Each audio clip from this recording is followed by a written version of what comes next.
Ini adalah hari terakhir penerapan PSBB tahap kedua di Surabaya Raya, yakni Kota Surabaya, Kabupaten Sidoarjo, dan Gresik.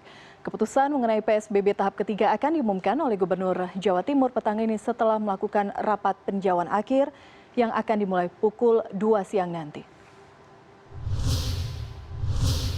Dan sudah ada koresponden CNN Indonesia Wida Subianto di depan Gedung Negara Gerahadi di Surabaya, Jawa Timur. Wida, selamat siang. Melihat bagaimana penyebaran virus corona di Jawa Timur, apakah sudah ada sedikit kalkulasi? Apakah kemudian PSBB ini akan dilanjutkan di tahap ketiga nanti?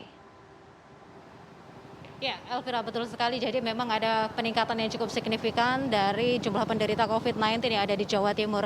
Tidak hanya yang positif saja, namun juga yang termasuk OTG atau orang tanpa gejala. Namun ini semua memang patut digarisbawahi, Elvira, bahwa meskipun ada pelaksanaan PSBB, namun ada peningkatan jumlah penderita maupun yang orang tanpa gejala. Ini juga harus membandingkan bahwa proses pelaksanaan pengetesan ini ya semakin intensif. Jadi semakin banyak daerah, terutama kabupaten kota ini yang juga melaksanakan tes rapid massal di tempat-tempat keramaian seperti di masjid, kemudian juga sempat di mal dan juga pasar-pasar ini juga dilakukan tes rapid massal. Jadi faktor inilah juga yang menambah jumlah penderita atau yang terjangkit dari COVID-19 ini, baik yang positif, yang berikutnya dilanjutkan dengan tes swab maupun yang reaktif rapid ini meningkat. Nah, betul sekali saat ini saya berada di depan Gedung Negara Gerahadi.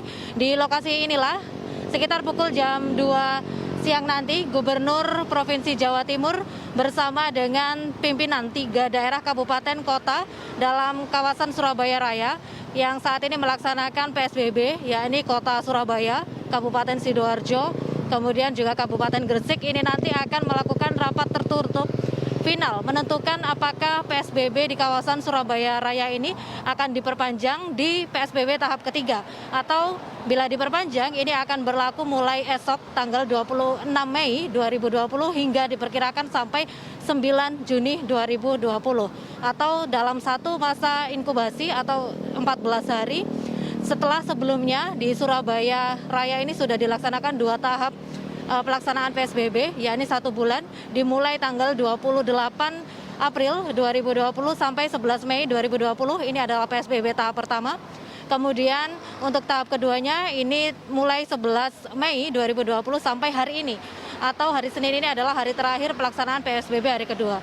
Sekali lagi, apakah PSBB di Surabaya Raya ini akan diperpanjang atau masuk ke PSBB tahap ketiga, Elvira, ini kita menanti rapat hasil terakhir dari koordinasi 3 pimpinan daerah, Gubernur Jawa Timur dan juga gugus tugas COVID-19 Jawa Timur yang menentukan apakah diperpanjang atau tidak. Hasilnya ini nanti akan diumumkan langsung oleh Gubernur petang ini sesudah rapat ini selesai. Saat ini prosesnya adalah Sekda Provinsi Jawa Timur sedang memantau langsung bagaimana kesiapan 3 kabupaten daerah ini bila mana nantinya PSBB tahap ketiga ini dilaksanakan.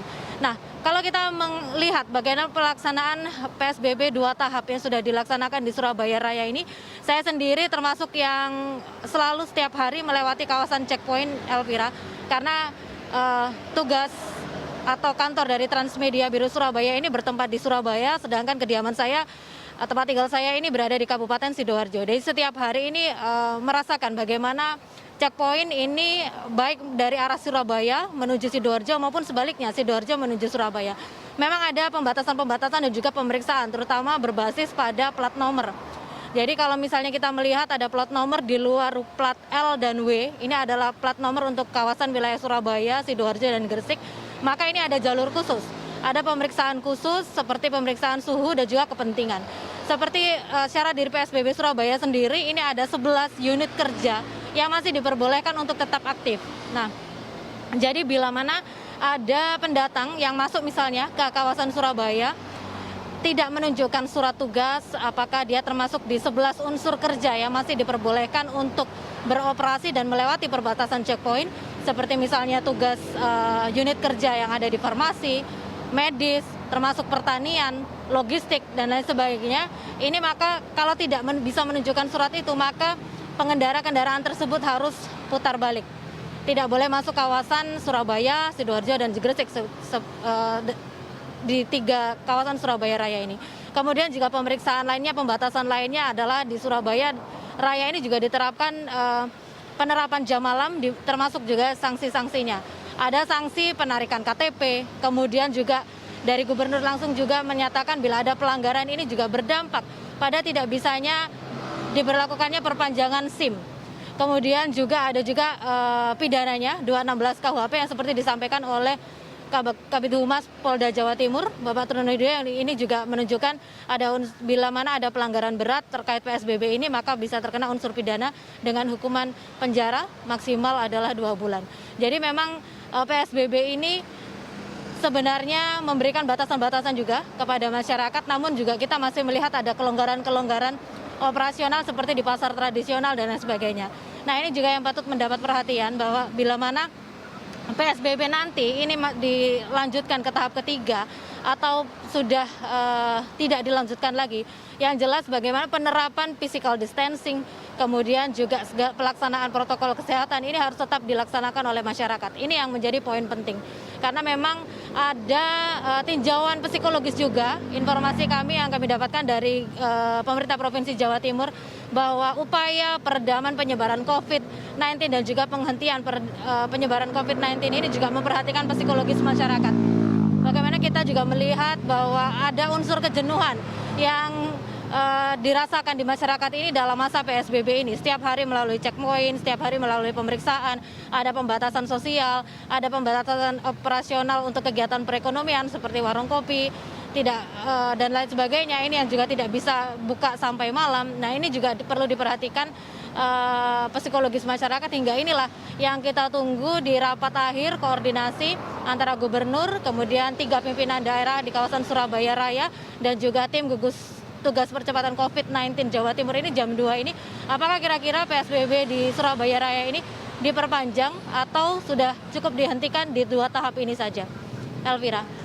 Baik, Wida, di luar pemeriksaan dilakukan checkpoint seperti tadi yang sudah Anda gambarkan, bagaimana dengan komitmen masyarakat sendiri yang sudah mengetahui bahwa saat ini penerapan PSBB, apakah komitmen menjaga jarak, physical distancing, tidak melakukan kegiatan yang menyebabkan berkumpulnya orang-orang, berkerumun, apakah itu berjalan dengan cukup maksimal?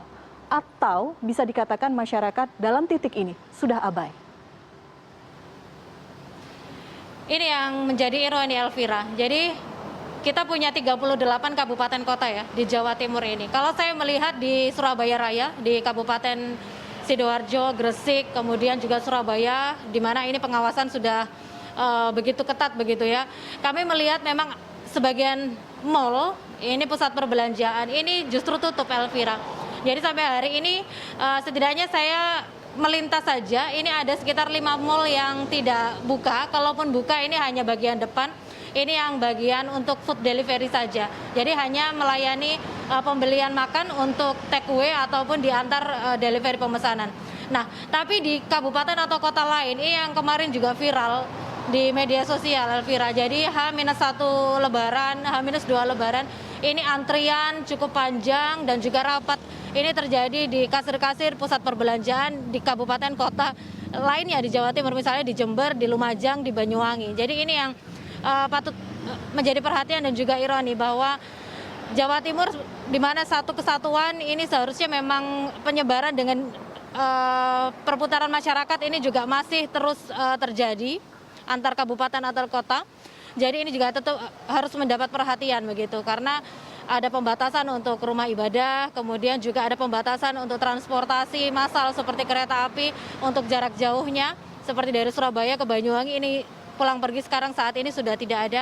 Namun juga kesadaran dari masyarakat sendiri ini yang kita lihat juga ternyata masih banyak kemarin yang mengantri begitu di pusat-pusat perbelanjaan tanpa physical distancing dan juga minim sekali penerapan dari protokol kesehatan. Jadi memang kita sekali lagi adalah pemerintah berupaya maksimal dengan melakukan sosialisasi terhadap upaya mengurangi penyebaran dan juga pemutus rantai COVID-19 ini. Namun juga pemahaman masyarakat ini juga menjadi penting, karena inilah yang juga ramai di Jawa Timur bahwa salah satu garda terdepan menangani COVID-19 ini tidak hanya tim medis, namun juga masyarakat yang sadar. Elvira. Baik, kita tunggu bagaimana nanti keputusan dari pemerintah provinsi ataupun pemerintah kota Surabaya, apakah PSBB tahap ketiga akan dilanjutkan atau tidak. Terima kasih Wida informasi Anda.